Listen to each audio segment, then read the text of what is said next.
The key points here to retain are: environmentally sustainable development is essential for peace and prosperity.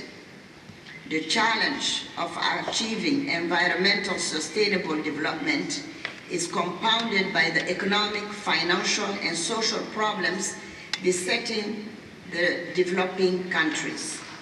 The multilateral organizations must be reinforced for sustainable development, for sustainable global development and peace.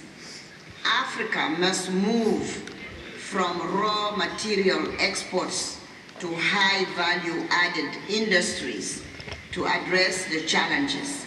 This requires action on many fronts: political, infrastructure, educational, scientific, and legal. Thank you. Thank you very much indeed, Minister. Minister, before you go for the moment, I'm struck by the fact that so much of what you said, we need to do this, we need to do that. We have been saying that, with all respect, for a long time. Improve the productive and trade capacities of Africa. And people still talk about the unfair terms of trade and so on and so forth, and that can be tackled, as you say, by looking at the international framework.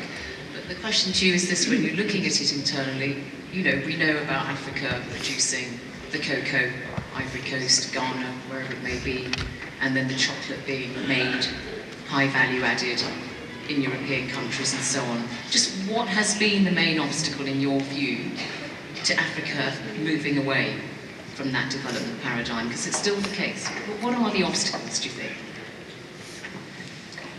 I would say in general, particularly in my own country, we lack adequate infrastructure.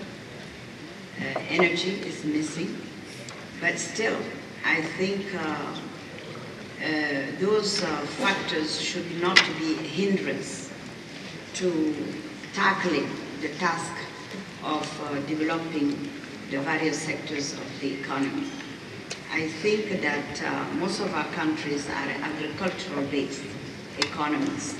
We need the technologies from the north, the studies that have been made, a true exchange between our countries within, first of all, the South-South, and also with the international organizations as well as the donors, because I think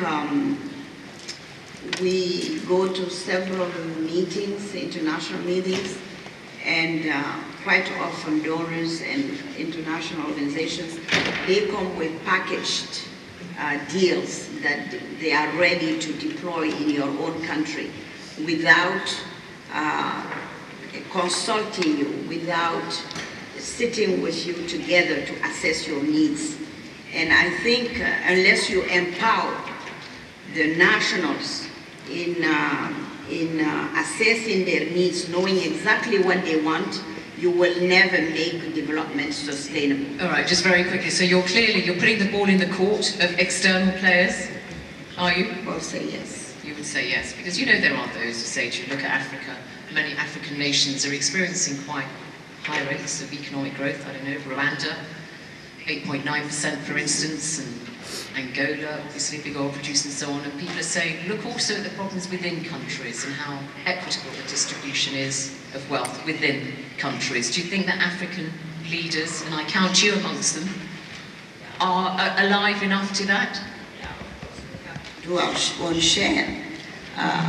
Bad governance quite often leads to injustice. In other words, within the country itself, you must consult the grassroots population. You have to involve them in the decision-making process internally. Definitely that needs to happen. And also, we have all types of issues. We have ethnic issues, we have regional issues whereby you have some regions that are more endowed with natural resources, like in my own country. You have areas where you have a lot of bauxite, you have gold and so forth. And the mining sectors favor more those inhabitants who are based in those regions.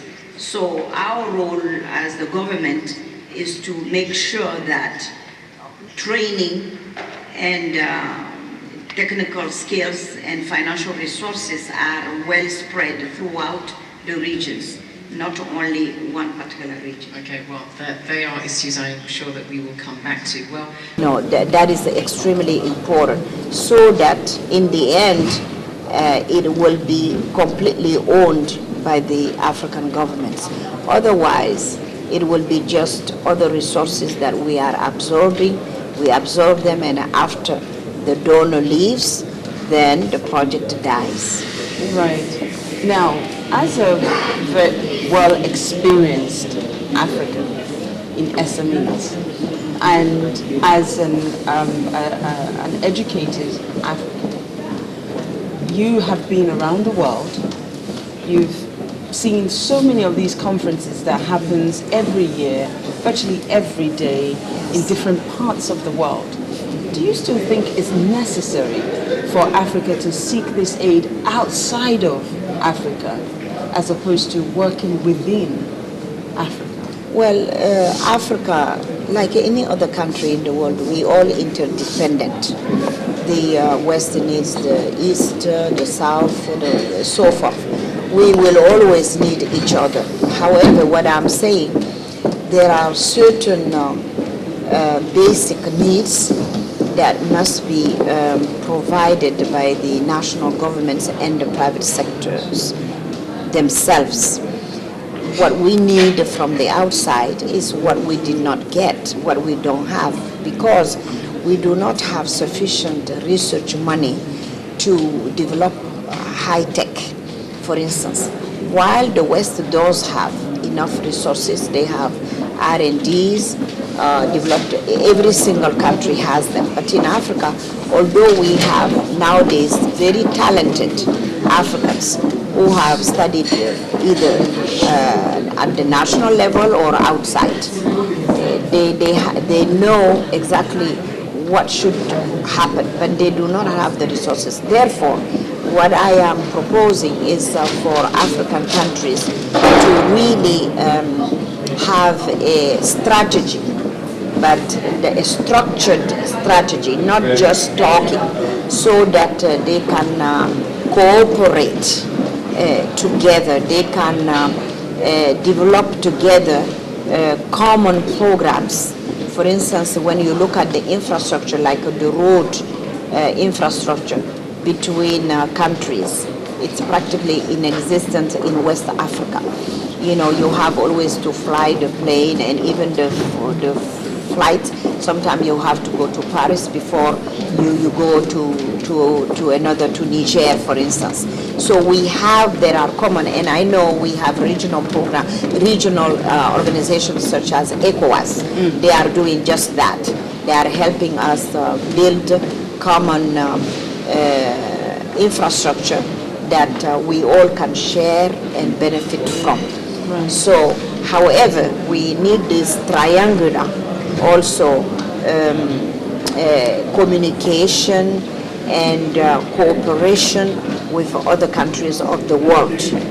But again, I'm saying with a full African participation, full African desire. In other words, we have to request it based on our own needs. Now, you mentioned there about, talked about Africa not having the money. Yes. Now, it's been said so many times, severally, right. Continually, Africa is a densely rich continent. Is it the question that we don't have the money, or is it that we don't focus our finances adequately? Well, I would say that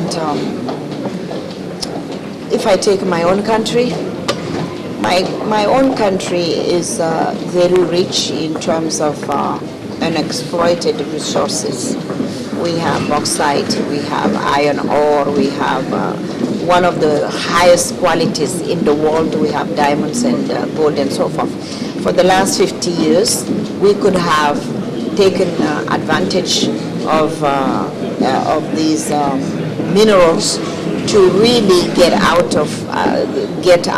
population out of poverty. Especially, there aren't many people in Guinea. We are only about 12 million people, so it's not really a big deal. But it is bad government. Bad government. We did not negotiate good contracts with the West, those who are coming to exploit bauxite and so forth, and whatever we got out of those contracts, we did not spend it right. We did not spend it where it should be spent, that is on the people themselves. For instance, building hospitals.